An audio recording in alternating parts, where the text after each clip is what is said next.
Many of us are familiar with Psalm 23 and the specific passage where David says, "He makes me lie down in green pastures. He leads me beside still waters. He restores my soul. He leads me in paths of righteousness for his name's sake." But we also see a similar aspect of Psalm 23 found in Psalm 143, specifically verse 11, where the psalmist says, "For the sake of your name, Lord, you revive me. In your righteousness, bring my soul out of trouble."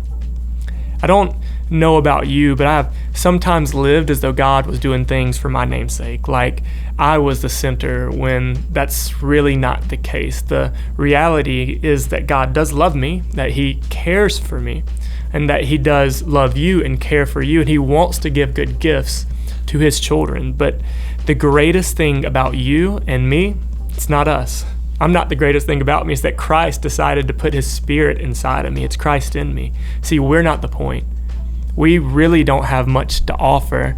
We have nothing. We're actually going to be returning to dust one day. The only thing that we have to give to others is Christ in us. It's him. Christ in us, the hope of glory, the hope of sharing the glory of the Lord. And yes, there are times where we find ourselves crying out. We see it in the Psalms, and we see it in our own lives. We see God restores our souls, and that he does guide us in the paths of righteousness, that he saves us and comforts us. But it's really not for us. It's for his name's sake.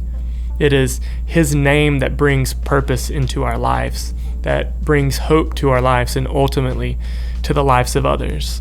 So friends, what would life look like if we lived this way? To live like life wasn't about us, but instead the reason for our being, for his leading and guiding, and ultimately his restoring of us, was for his name. I think it would change the world. If nothing else, it would change our individual worlds.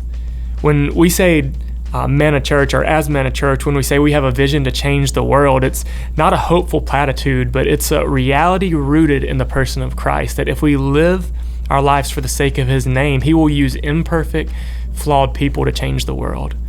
I believe this is the vision of the cross, that Christ invites us into to live for the sake of his name, not our own name.